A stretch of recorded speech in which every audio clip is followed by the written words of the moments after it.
내 신부의 세상살이 시간입니다. 오늘 이 시간 김군호 신부가 함께 합니다.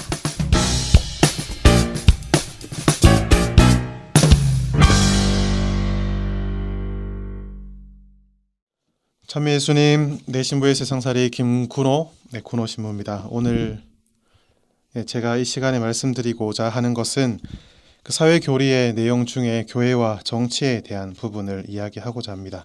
어쩌면 조금 민감할 수도 있는 주제일 수도 있는데요. 그래도 제가 오늘 또 교회와 정치가 어떤 관계에 있는지 한번 말씀드리고자 합니다. 한국의 소식을 가끔 듣게 되면 노동자들의 집회 현장에 함께 하시는 신부님들, 수녀님들의 모습을 종종 보곤 합니다. 그럴 때 여러분들은 어떤 생각이 드십니까?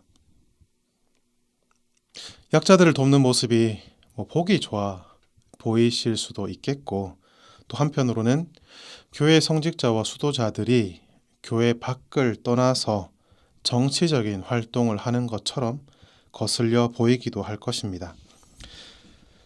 과연 우리는 그 모습들을 어떻게 바라봐야 될지 오늘 살펴보도록 하겠습니다.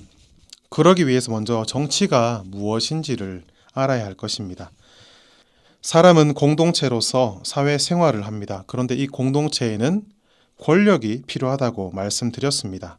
그것이 지난 제가 예전에 말씀드렸던 공동선에 대한 이야기를 할 때 거기에 대해서 말씀드렸습니다. 공동선을 지키기 위한 그 공동체에 주어진 그 사회 안의 권력을 공권력이라고 하는데요. 이 공권력을 행사하는 데 참여하는 모든 행위가 바로 정치입니다. 그렇기 때문에 정치는 우리가 살아가는 이 사회에서 선택적인 요소가 아니라 필수적인 요소입니다. 사실 공동체를 이루어서 살아가는 사람들은 이기적입니다. 저 역시도 다르지 않습니다. 그래서 서로 더 많은 것을 차지하려고 하고 서로 더 많은 것을 누리려고 합니다. 이러한 욕심 때문에 한 사회에서 생활하는 개인들 사이에, 그리고 단체들 사이에, 또 개인과 단체들 사이에 갈등, 알력들은 생겨나기 마련입니다. 정치는 바로 이런 알력을 공동선의 관점에서 해결하고 개인과 가정 그리고 단체들이 자기 완성에 잘 도달할 수도 있도록 돕는 역할을 하는 것입니다. 따라서 원래 정치는 참 좋은 것입니다. 공동체 안에 있는 모두가 공동선을 이루기 위해 돕는 행위이기 때문입니다. 그럼 이제 교회 이야기를 해보겠습니다. 그럼 교회가 존재하는 이유는 바로 복음 선포를 위해서입니다. 교회는 인류의 구원을 위해서 복음을 선포하고 있습니다. 그런데 이 교회의 복음 선포 활동은 단순히 교회를 찾아오는 예비 신자들에게 예비자 교리를 가르쳐 세례를 주는 데 있지 않습니다. 그것으로 끝나는 것이 아니라 사람이 살아가는 이 사회가 하느님 뜻에 맞는 사회가 될 수 있도록 모든 노력을 교회의 역할이라고 우리는 말합니다. 그래서 교회의 복음화 활동은 정치를 포함해서 사람들의 삶, 모든 영역을 그 대상으로 합니다. 그래서 정치 역시 교회의 복음화의 대상인 것입니다. 사실 교회가 정치적이라서 정치 활동들에 대해서 목소리를 내는 것이 아니라 정치 역시도 교회의 복음화의 대상이기 때문에 교회는 정치를 똑바로 하라고 목소리를 내는 것입니다. 특히나 정치의 복음화는 우리 교회 입장에서 더욱더 필요한 것입니다. 왜냐하면 교회가 돌보아야 할 그 사람들의 삶을 좋게 만들 수도 있고 고달프게 만들 수도 있는 것이 바로 정치이기 때문입니다. 정치인들이 또 권력자들이 비리와 각종 추잡한 행태들을 통해서 우리를 참 힘들게 하는 까닭은 그들이 복음화되지 않았기 때문에 일어나는 일들입니다.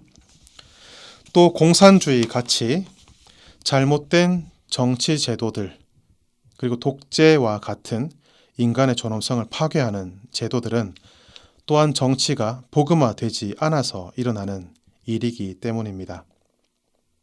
그래서 교회는 정치에 대해서 정치가 바른 역할을 할 수 있도록 윤리적, 종교적으로 목소리를 높이고 그렇게 세상을 향해 가르침을 주는 것입니다. 교회가 절대 정치 권력을 장악하기 위해서 윤리적, 종교적 판단을 내리는 것은 아닙니다. 인간 구원을 위해서 교회가 있기 때문에 인간의 삶을 결정짓는 정치 활동에 대해서 윤리적 판단을 내리는 것입니다. 그것은 오히려 교회의 권리이자 의무인 것입니다. 그리고 교회가 정치적 내용을 판단하고 비판할 때 그것은 단순히 정치적으로 그들을 비판하기 위해서 하는 것이 아니라 하나님의 법에 따라 그렇게 하는 것입니다. 예를 들자면 낙태를 허용하는 제도들이 얼마 전 한국에서도 통과되었습니다. 거기에 대해서 교회는 비판을 가합니다. 그리고 신자들을 계몽하고 신자들을 통해 서명운동을 벌이고 그 제도의 폐지를 끊임없이 건의하고 있습니다. 그것이 어떤 정당의 목표에 부합되기 때문이 아니라 인간의 존엄성을 지키는 것, 그것이 교회의 역할이기에 그것이 바로 하느님의 뜻과 하느님이 바라시는 정의이기에 우리 교회가 그렇게 정치 활동에 대해서 비판하고 개입하는 것입니다. 반면에 우리 교회가 정치에 대해서, 정치 활동에 대해서 비판할 권한이 있다고 하더라도 성직자와 수도자들이 정치에 참여하는 것은 금지됩니다. 특히나 성직자나 수도자가 국회나 정부 조직 또 노동조합의 지도층에서 능동적인 역할을 수행해서는 안 됩니다. 왜냐하면 사회생활의 조직과 정치 구조에 직접 개입하는 것은 교회의 사목자들의 일이 아니라 바로 이러한 과업은 세상을 살아가는 우리 모든 평신도들의 역할이기 때문입니다. 그래서 정치 분야에서 활동은 우선적으로 평신도에게 맡겨져 있습니다.